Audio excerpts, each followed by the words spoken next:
یہ بہت سارے لوگوں کو جو اللہ تبارک و تعالیٰ اعتدال میں رکھتا ہے تو یہ ان کے لیے بہتر ہے.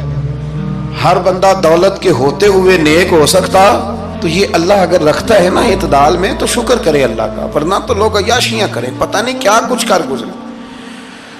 تو حضرت فضالہ کہتے ہیں کہ میں نے خنجر تیار کیا اور میں نے بغل میں اس کو چھپایا، اوپر میں نے چادر اوڑھ لی. اب مجھے پتا تھا ظہر کی نماز کے بعد نبی پاک صلی اللہ علیہ وسلم طواف کعبہ کے لیے، بیت اللہ شریف کے طواف کے لیے جاتے ہیں. کہتے ہیں میں بھی اس طرف بڑھا. رستے میں نا وہ خاتون جس کے گھر میں نے رات آنا تھا، میں نے دروازے پہ دستک دی. میں نے کہا کہ تیار رہنا، تیار رہنا، آج میں بڑے پیسے لے کے آؤں گا. اسے میں نے یہ کہا اور پھر میں چلا گیا بیت اللہ شریف کا طواف کرنے. کہتے ہیں اللہ کے محبوب بھی طواف کر رہے تھے تو میں نے بھی طواف شروع کر دیا. ارادہ یہ تھا کہ جہاں نبی پاک علیہ السلام میرے قریب سے گزریں گے تو موقع پا کر میں حضور کے جسم اقدس پر خنجر کھونپ دوں گا اور معاذ اللہ شہید کر دوں گا. کہتے ہیں حضور ایک دفعہ بھی میرے پاس سے گزرے تو میں ہمت نہ کر سکا، دوسری دفعہ بھی پاس سے گزرے تو میں ہمت نہ کر سکا، تیسری دفعہ بھی گزرے تو میں ہمت. نبی کریم صلی اللہ علیہ وسلم 2-3 دفعہ گزرے تو فرماتے ہیں کہ مجھے موقع نہ ملا، اس لیے کہ حضور فرماتے ہیں اللہ نے روب کے ساتھ میری مدد فرمائی، دشمن پر میرا روب طاری ہو جاتا ہے. فرماتے ہیں جب چکر پورے ہو گئے تو محبوب کریم نہ چھٹے چکر پہ فرمانے لگے فضالہ چکر ایک رہ گیا ہے، بے خبر ہو جو غلاموں سے وہ آقا کیا ہے، ایک پھیرا رہ گیا ہے. کہتے طواف مکمل ہو گیا تو محبوب میرے قریب آئے، فرمایا وہ کام کرتے کیوں نہیں جس کے لیے آئے تھے؟ میں نے عرض کی یا رسول اللہ کون سا کام، کیسا کام؟ اندر تو چور تھا نا، بانج فقیروں کسے نہیں ماریا اے ہوئی چور اندر دا، اندر چور تھا نا. کہتے ہیں حضور نے مجھے کندھے سے پکڑ کے ہلایا، فرمایا کرتے کیوں نہیں؟ جب حضور نے ہلایا تو وہ خنجر بھی پیروں میں گرا اور میں بھی رسول اللہ کے پیروں میں گر گیا. میں نے کہا حضور مجھے کلمہ پڑھا دیں. کہتے ہیں حضور نے پہلے میرے دل پہ دست مبارک پھیرا، پھر میرے نبی نے مجھے کلمہ پڑھا دیا. اب نا مرید ہونے والا کہتا ہے کہ جی آہستہ آہستہ میں ٹھیک ہو جاؤں گا. اب وہ آہستہ آہستہ کا کیا ترجمہ ہے یہ بالکل سمجھ نہیں آتی. بھئی کسی بندے سے 5 لاکھ روپیہ لینا ہے تو اس سے وہ کہتا ہے جی میں آہستہ آہستہ دوں گا، 500 روپیہ دے دیا کروں گا روز کا، تو کہتے ہیں میری رقم خراب ہوتی ہے، پورے دو. اور نیکی کی بات جب آتی ہے تو کہتے ہیں حضرت صاحب دین اتنا سخت نہیں ہے، میں آہستہ آہستہ ٹھیک ہو جاؤں گا. اب میں مغرب عشاء پڑھنی شروع کر دی ہے میں نے، اب میں تسبیح لے لی ہے کل میں نے، بھی آہستہ آہستہ میں ٹھیک ہو جاؤں. یعنی رقم لینی ہو تو وہ آہستہ آہستہ قبول نہیں ہے، لیکن اور مکان کی رجسٹری اگر کرانی ہو تو مالک مکان کہے گے آہستہ آہستہ کرا لو. کہتے ہیں پیسے پورے دیے، سویرے چل اور بیان دے. یہ کیا بات ہوئی؟ یہاں یہ جو ہمارا ماحول تھا نا کر لیں گے ہو جائے گا، یقین کریں لوگ قبروں میں چلے گئے ہیں پر مسجدوں میں نہیں آئے.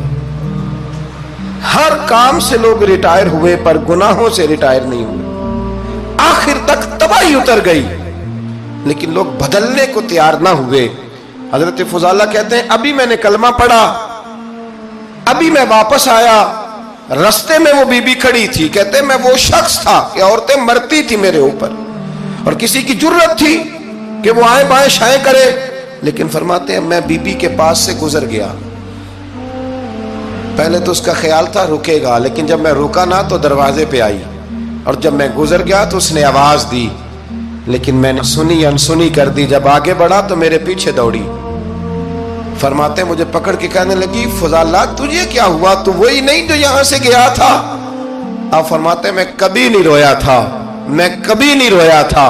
اور جب کہا نا تو وہی نہیں، کہتے میں نے سر اٹھایا تو میری آنکھوں میں آنسو تھے. میں نے کہا میں جو گیا تھا وہ نہیں ہوں، اب تو میں محمد عربی کا غلام بن گیا، اب میں وہ نہیں ہوں. اب نہیں ہو سکتا کہ کوئی میری نظر میلی ہو جائے، یہ کیسے ممکن ہے؟ اب نا اسلام کی تعریف ہم نے یہ کی ہے کہ خبردار کوئی ہمارے قریب نہ آئے، ہم کسی کو بات نہیں کرنے دیتے کہ ہم مسلمان ہیں، ہم بات نہیں کرنے دیتے. پتہ کیا بات ہے؟ ایک میری یہ تقریر ہوتی ہے ممبر پہ، اور ایک میرا عمل ہوتا ہے جب میں سفر کرتا ہوں، جب میں گاڑی میں بیٹھتا ہوں، جب میں دوستوں سے ملتا ہوں. جب ان دونوں باتوں میں تضاد آتا ہے نا، تضاد، تو لوگ تقریر کو جذبات نہیں کہتے، ایک فن بن جاتی ہے تقریر. آپ کو پتہ ہے نا، وائزین نعت خواں کہتے ہیں میں نے محفل لوٹ لی، پھر لوگ شمار کرتے ہیں کتنے لوگوں نے سبحان اللہ کہی، پھر لوگ شمار کرتے ہیں کہ آج 5 بندے روئے بھی تھے جب میں تقریر کر رہا تھا. تو پھر یہ فن ہے، یہ جذبات کا اظہار.